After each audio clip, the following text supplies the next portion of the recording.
Miguel Delibes. En 2020 se cumplen 100 años del nacimiento de Miguel Delibes, sin duda uno de los escritores más importantes de la literatura española del siglo XX. Cuando le concedieron el premio Cervantes, Rafael Alberti tomó prestado un verso de Antonio Machado, en el buen sentido de la palabra bueno, para elogiar a aquel hombre excepcionalmente íntegro, sensible y pausado. El galardón se sumaba en 1993 a una larga lista de reconocimientos, entre los cuales se encuentran el Premio Nacional de las Letras, su ingreso en 1973 en la Real Academia Española de la Lengua, o el Premio Nadal por su primera novela, La sombra del ciprés es alargada, 1947. Murió con 90 años en Valladolid, la misma ciudad en la que nació y vivió, dejando una obra literaria vastísima de alcance universal, con la que pretendió contribuir de algún modo a una sociedad más justa y pacífica. Su apuesta por la libertad individual, por la responsabilidad del hombre con la naturaleza y por la reivindicación del mundo rural eran firmes e irrenunciables, y eso le convertía en una figura molesta en ocasiones. Durante la dictadura franquista le tocó sortear la censura desde las páginas del periódico que le vio crecer como periodista, El Norte de Castilla. Allí entró como dibujante y llegó a ser director, puesto del que se apartó por las presiones desde Madrid, y allí manejó el lenguaje para decir más de lo que parecía decir. Siempre en busca del lado humano de la noticia, insistía en temas incómodos como los problemas educativos y agrarios o la situación en el campo castellano. Y cuando se sentía amordazado como periodista, buscaba otro instrumento y lo encontraba en la literatura. Así ocurrió con su novela Las ratas, en la que reflejó de forma descarnada y trágica las condiciones de vida del medio rural de Castilla de mediados del siglo pasado, la desesperación y la miseria. Delibes perseguía un tipo de desarrollo cultural y de bienestar material que no obligara a abandonar el campo. Por eso, Roque, el mochuelo, de su novela El camino, no quería dejar su pueblo para prosperar. Delibes denuncia así esa idea de progreso que acaba con todos los entornos naturales, cuando nadie en España había oído hablar aún de ecologismo. En su reivindicación de lo rural, tuvo como mejor aliado a su mejor herramienta, el lenguaje. Delibes iba a los pueblos grabadora en mano, rastreaba palabras, expresiones, modismos, los saboreaba y se los cedía a sus personajes. Más que describirlos, les dejaba hablar, y sus formas lacónicas, sabias, expresivas y su peculiar sintaxis constituían su mejor espejo. Y con ellos, cargados así de verdad, reflejaba la sociedad española tal y como la veía Delibes y como quería mostrarla, con un sentido ético y moralizante en el que cabían pesimismo, ironía y sentido del humor. En el disputado voto del señor Cayo evidencia el abismo entre la ciudad y el campo, entre dos culturas y dos concepciones de la vida con su propio lenguaje y cadencia al hablar. Mi idolatrado hijo Sisí teje un crudo, frustrante y sátiro retrato de la clase burguesa a través de un personaje egoísta, Cecilio Rubes, y de la educación que le ofrece a su hijo Sisí. En La hoja roja, con Don Eloy y la Desi, el vallisoletano aborda la vejez y la soledad, esta última tan recurrente en su obra como la muerte. Y seguiríamos con viejas historias de Castilla la Vieja, 5 horas con Mario, Los santos inocentes, El príncipe destronado. Extremadamente minucioso en su trabajo, escribía a mano sobre unas cuartillas de papel de prensa que guillotinaban para él en el periódico de los sobrantes de las bobinas. Manejaba cuadernos con notas preparatorias, borradores, manuscritos y copias mecanografiadas sobre las que corregía. Para recrear el Valladolid del siglo XVII de su última obra, El hereje, realizó un trabajo ingente de documentación. Él la definió como la novela más ambiciosa y compleja de las que había escrito.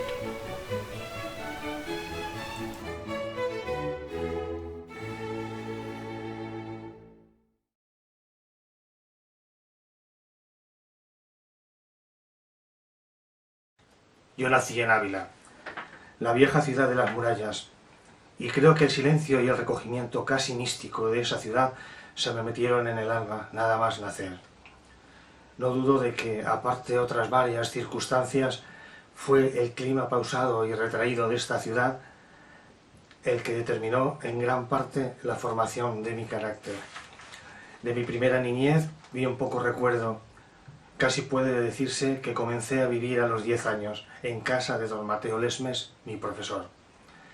Me acuerdo perfectamente, como si lo estuviera viendo, del día en que mi tutor me presentó a él. Se iniciaba ya el otoño. Los árboles de la ciudad comenzaban a acusar la ofensiva de la estación. Por las calles había hojas amarillas que el viento, a ratos, levantaba del suelo, haciéndolas girar en confusos remolinos. Hicimos en el camino en la última carretera descubierta que quedaba en la ciudad. Tengo impresos en mi cerebro los menores detalles de aquella mi primera experiencia viajera. Los cascos de los caballos martilleaban las piedras de la calzada rítmicamente. En tanto, las ruedas, rígidas y sin ballestas, hacían saltar y crujir el coche con gran desesperación de mi tío y extraordinario regocijo por mi parte.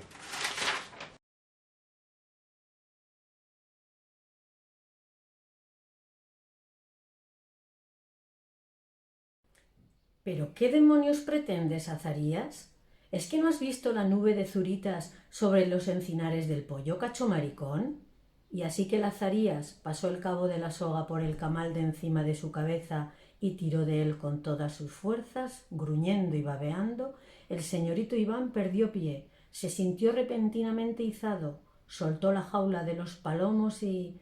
«¡Dios, estás loco tú!», dijo ronca, entrecortadamente, de tal modo que apenas si se le oyó, y en cambio fue claramente perceptible el áspero estertor que le siguió, como un prolongado ronquido, y casi inmediatamente el señorito Iván sacó la lengua, una lengua larga, gruesa y cárdena, pero el Azarías ni le miraba, tan solo sostenía la cuerda, cuyo cabo amarró ahora al camal en que se sentaba, y se frotó una mano con otra, y sus labios esbozaron una bobalicona sonrisa, pero todavía el señorito Iván o las piernas del señorito Iván experimentaron unas convulsiones extrañas, unos espasmos electrizados, como si se arrancaran a bailar por su cuenta, y su cuerpo penduleó un rato en el vacío hasta que, al cabo, quedó inmóvil.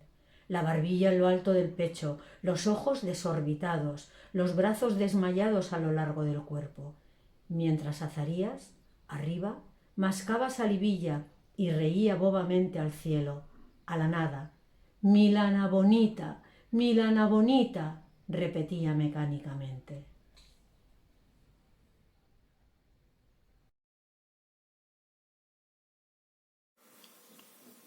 Poco después de amanecer, el Nini se asomó a la boca de la cueva y contempló la nube de cuervos reunidos en concejo. Los 3 chopos desmochados de la ribera, cubiertos de pajarracos, parecían 3 paraguas cerrados con las puntas hacia el cielo. Las tierras bajas de don Antero el Poderoso negreaban en la distancia como una extensa tizonera. La perra se enredó en las piernas del niño y él le acarició el lomo a contrapelo, con el sucio pie desnudo, sin mirarla. Luego bostezó, estiró los brazos y levantó los ojos al lejano cielo arrasado. «El tiempo se pone de helada, fa. El domingo iremos a cazar ratas», dijo. La perra agitó nerviosamente el rabo cercenado y fijó en el niño sus vivaces pupilas amarillentas. Los párpados de la perra estaban hinchados y sin pelo. Los perros de su condición rara vez llegaban a adultos conservando los ojos. Solían dejarlos entre la maleza del arroyo, acribillados por los abrojos, los zarzagüeyes y la correhuela.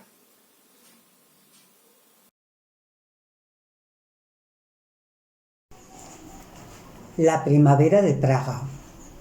Así que de Praga, ¿eh? ¿Y qué ocurre allí, si puede saberse? Porque si he de decirle la verdad, los amigos que han franqueado el telón me aseguran que por aquellas latitudes apenas circulan coches, que en las ciudades no hay luminosos, que los cabarets no existen o son una grotesca caricatura de los de Occidente. En resumidas cuentas, que aquellos son países tristes cuya melancolía y amargura trascienden de los rostros de los transeúntes, con los que uno se topa por las calles. ¿Me puede decir qué hay de cierto en todo ello? Mire usted, si el progreso de una sociedad lo mide usted por el neón, el consumo de gasolina o el striptease, habrá que admitir que Occidente ha ganado la partida, puesto que los automóviles en circulación, los luminosos y las señoritas que se desvisten en público en los países capitalistas son, en efecto, de otra calidad. De una calidad, diríamos, más refinada e incitante que en el otro lado. Esto es palmario, pero también puede suceder que el neón, la gasolina y los paños menores sean precisamente los símbolos más ostensibles de la idolatría y la decadencia de Occidente. Quiero decirle que si el progreso es eso, habrá que reconocer que el socialismo es rematadamente malo, o, siquiera, peor que el capitalismo. Mas yo dudo mucho que el índice de progreso de una sociedad pueda apoyarse sobre unos cimientos tan deleznables. Lo que usted dice me recuerda la frase de aquel millonario español que al descender del avión que le traía de Moscú se quitó el puro de la boca para decir: aquello es una basura, los rusos viven infinitamente peor que nosotros. En fin, para que me entienda, como el rico español ya no vive nadie en ninguna de las 5 partes del mundo. Esto está fuera de toda discusión. Lo que entonces procede mirar es cómo vive el pobre, esto es, si los esquemas de convivencia planteados son más justos o menos justos en un lado que en el otro. Bueno, tampoco se ponga usted así. Yo solo quiero enterarme de lo que ocurre en Praga, porque entre tantos dimes y diretes uno no sabe ya a qué carta quedarse. ¿Qué diablos es lo que está pasando en Checoslovaquia? Mis amigos dicen que lo que quieren los checos es dejar de ser comunistas. Vayamos por partes, porque si lo cierto es que allá están sucediendo tantas cosas que uno, la verdad, no sabe por dónde empezar. Por de pronto, debo admitir que para mí esta primera visita a un país comunista ha sido una experiencia nueva y un motivo de honda meditación. Pero por otra parte, usted no ignora que un periodista es poca cosa. Como diría el otro, oficial en todo y maestro en nada. Y si de un lado los acontecimientos de Checoslovaquia son tan simples que pueden resumirse en una sola palabra, apertura, por el otro, cuando se observan atentamente, no son tan complejos que para exponerlos se precisarían un experto en política y un sociólogo economista de muchísimos quilates. Con esto pretendo anticiparle que yo le voy a contar las cosas a mi aire, y que mi aire es, ni más ni menos, como usted debe saber ya, un aire provinciano y vulgar. Esto dicho, debemos dejar sentado que a Praga ha llegado la primavera. Los checos, y tenga en cuenta que donde digo checos quiero decir checoslovacos, llaman a la inteligente evolución que están llevando a cabo la primavera de Praga.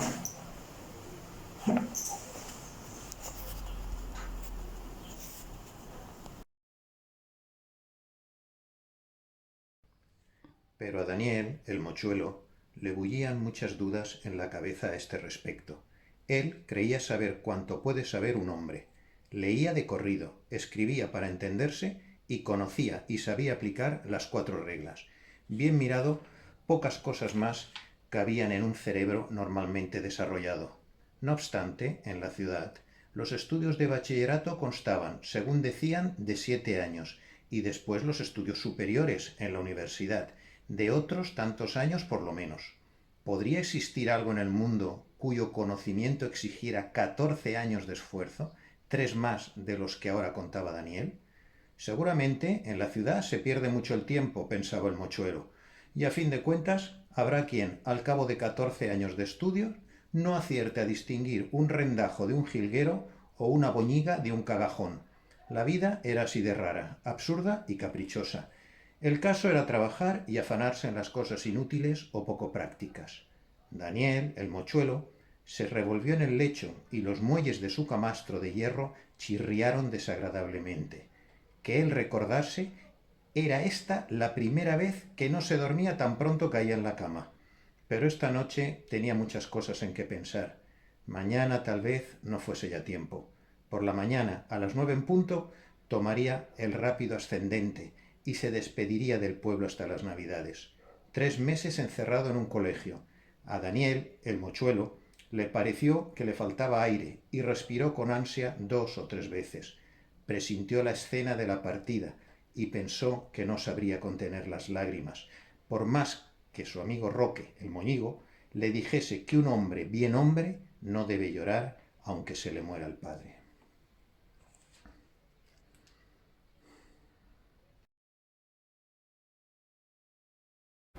Cinco horas con Mario, de Miguel Delibes. Las cosas de la vida. Como yo digo, que en casa el 14 de abril, como un funeral, que a papá solo le faltó llorar y todavía no estoy muy segura de que no lo hiciera. Todo el día de acá para allá, de la butaca al despacho, del despacho a la butaca, como al helado.